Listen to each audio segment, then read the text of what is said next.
Dan begitupun jika dikatakan tadi kan kisahnya kepada Ammar Al-Quran ini, lalu bagaimana si fulan yang berbuka puasa karena dipaksa beristidlal dengan hadis Ammar?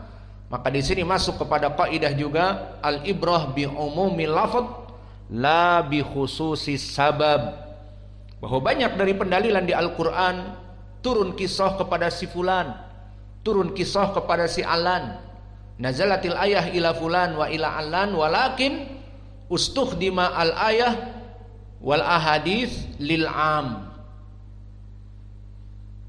Maka diantaranya hadihil ayah li Ammar, walakin ustukhdima li ay syaksin idza ukriha fa hukmuhu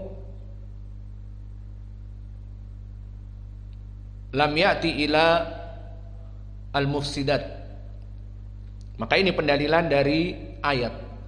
Adapun pendalilan dari hadis, maka disebutkan di dalam matan dari hadis tentang pendalilan keumuman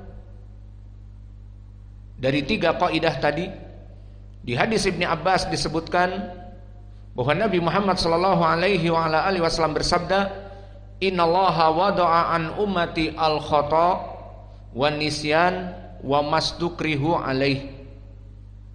Maka diriwayatkan oleh Imam Ibnu Abbas, Nabi Muhammad sallallahu alaihi wasallam bersabda, innallaha wada'a an ummati al-khata wan nisyan wa mastukrihu alaih, bahwa Allah Jalla wa Ala menetapkan dan mengampuni bagi kaumku, kaum muslimin, jika dalam keadaan al-khata, maknanya tidak mengetahui hukum, wa nisyan dalam keadaan lupa, dan mastukrihu alaih dalam keadaan dipaksa, maka tidak jatuh hukum dalam berbagai perkara.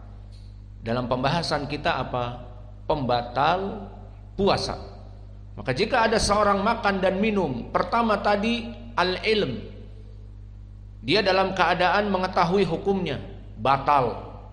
Kedua az-zikr, dia minum dan makan dalam keadaan mengetahui, ingat, oh puasa nih, tapi aku haus, aku ingin minum, tidak lupa, minumlah, batal. Dan yang ketiga dipaksa. Jika dia dipaksa maka tidak batal, namun jika tidak dipaksa dari pilihan hatinya, aku mau minum, haus, tidak kuat, nanti aku mati, ya sudah minum, batal puasanya karena tidak dipaksa. Maka ini pendalilan dari hadis Ibni Abbas. Dan hadis Ibni Abbas ini barakallahu fikum, hadis yang dikeluarkan oleh Imam Ibnu Majah seperti disebutkan di dalam matan, dan juga Al-Ukaili fi Du'afa. Maka penulis memasukkannya di dalam matan dari Ibni Abbas yang mana dikeluarkan oleh Imam Ibnu Majah dan Al-Ukaili di Du'afa dari jalan Al-Walid Ibnu Muslim hadatsana Al-Auza'i an Atha an Ibni Abbas.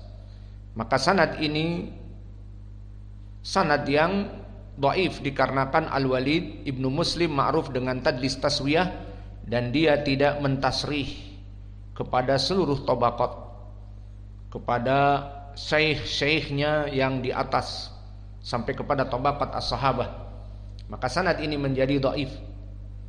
Namun telah dijadikan mutaba'ah, diriwayatkan oleh Imam Ad-Daruqutni dan Al-Hakim dari jalan Bisr Ibnu Bakar dari Ayub bin Suwaid, keduanya dari Al-Auza'i, dari Atha Ibnu Abi Rabah, dari Ubaid Ibnu Umair, dari Ibni Abbas marfu'an.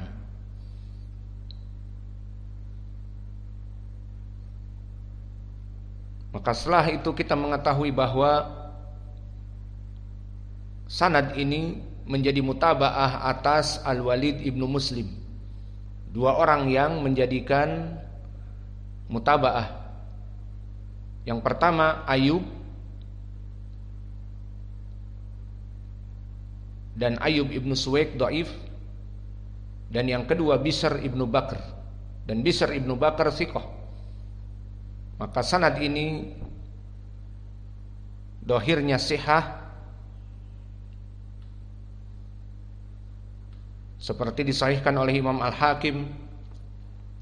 Namun disebutkan oleh Abu Hatim ada illah, lam yasma al-Auza'i hadal hadits an Atha, bahwa Al-Auza'i tidak mendengar hadis ini dari Atha, tetapi dia mendengar dari rajulin lam yadkurhu, tidak disebutkan namanya.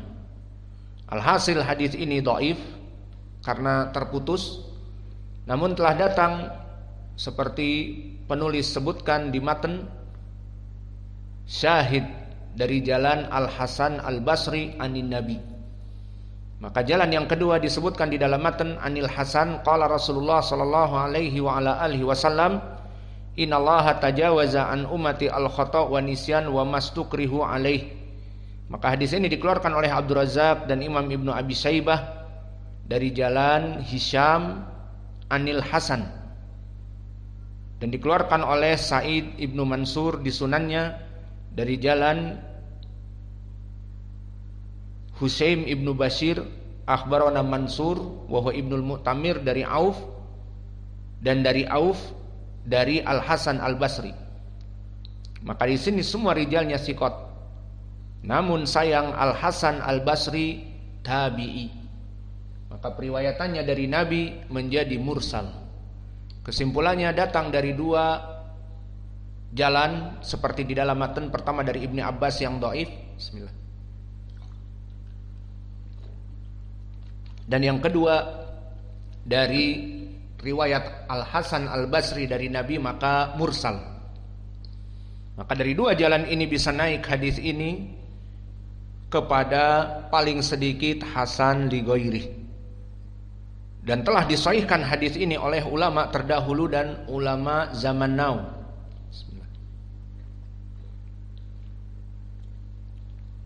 Maka telah disahihkan oleh Imam An-Nawawi di hadis Arba'in Nawawi, dikatakan hadisun hasan, seperti yang kita hasankan sekarang, dan disahihkan oleh Imam Al-Hakim dan disetujui oleh Ad-Dahabi di dalam Mustadrak Al-Hakim, dan Asy-Syaikh Al-Albani pun telah mensahihkannya seperti di Al-Irwa, kitabnya Irwaul Ghalil, mujallad yang pertama halaman 123, dan disahihkan pula oleh Ibnu Hazm di dalam kitabnya Al-Ihkam,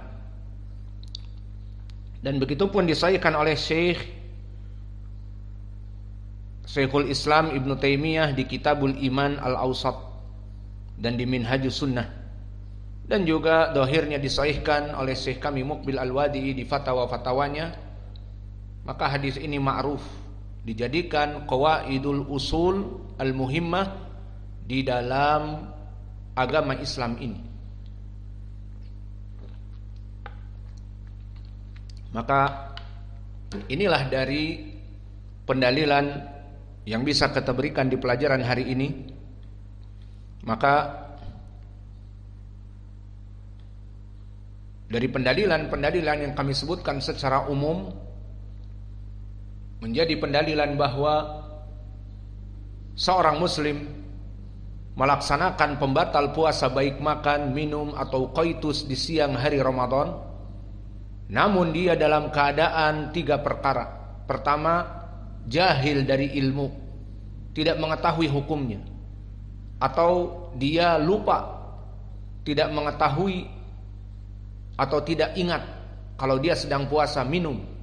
Dan yang ketiga, dipaksa. Dia tahu bahwa itu Ramadan, bulan ini bulan Ramadan, dan dia berpuasa di siang Ramadan, datang dari kelompok, misalnya dia tinggal di suatu wilayah yang musyrik kafir dan mereka melarang untuk berpuasa, maka ditahan. Kalau kamu tidak berbuka puasa, kami bunuh, dan langsung diberikan makanan dan minuman.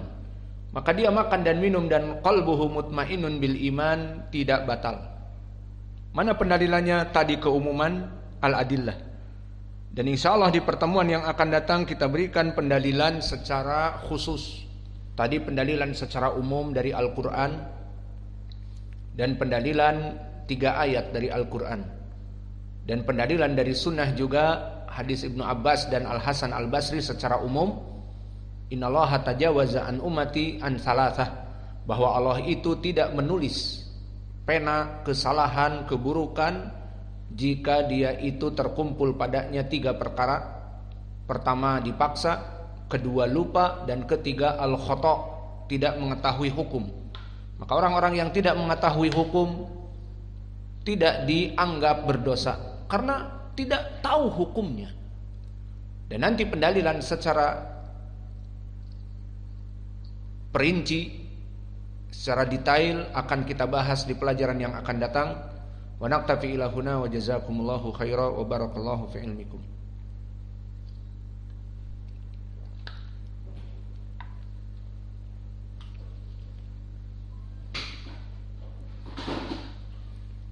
Gimana, lebih baik belajar seperti ini atau butuh dicetak kitabnya?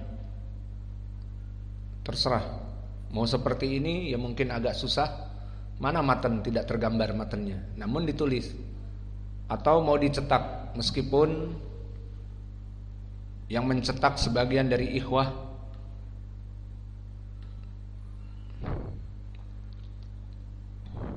kalau mau begini terus ya kita akan terus begini. Tidak akan saya cetak.